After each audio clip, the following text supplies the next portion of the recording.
Fala aí pessoal, beleza? Aqui falou Game Overplay.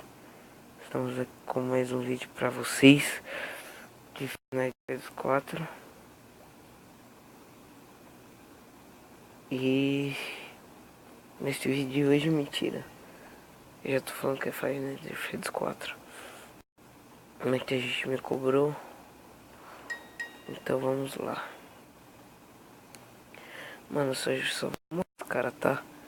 Que cara, eu morro de medo, puta velho. E tá bugando, mano. Quando toda vez que eu jogo, dá 3 horas da manhã em ponto, o bagulho sai. Eu acho que é porque é demo, Gil, mas eu acho que eu... Desculpa essas coisinhas que eu vou dar, mas eu acho que é porque é demo. É porque eu tô resfriado. Ó, cadê a fruta? Aí eu acho que é porque é demo. Vamos ser bala aqui. Bala na agulha. Que...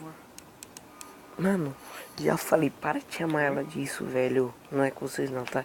É que tem um parça aqui, se eu tenho infarto. 48 tentativas? Mano, só...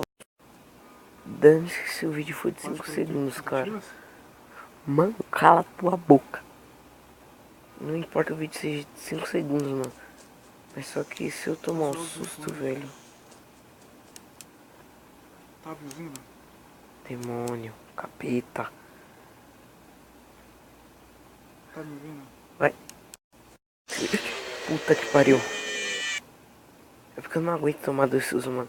Se tomar 2 sustos eu vou pro hospital, velho. Só um minuto. É. Praticamente o vídeo é isso. Não tá explicando. Cara. É porque esse é o demo, não é nada eu gravar e eu aguentar até 3 horas da noite. Da manhã, na verdade. Eu tirei o fone. Se eu aguentar até 3 horas da manhã, vai sair do meu Minecraft. Deixa esse YouTube aqui aberto. Ouviu? Aqui uns... Aqui tá meio baixo. Tá começando a Pronto. Então o vídeo eu vou encerrar numa melhor, mano. Vou dar uma bala na agulha já pra mostrar pra vocês que vai ser o próximo vídeo. Peraí, o Gabriel não para. Cala a boca, eu estou gravando. Ó, só uma do que vai ser o próximo vídeo. Pokécraft, mentira, vai ser Minecraft Edition 12.1 Alpha Build 7 com textura.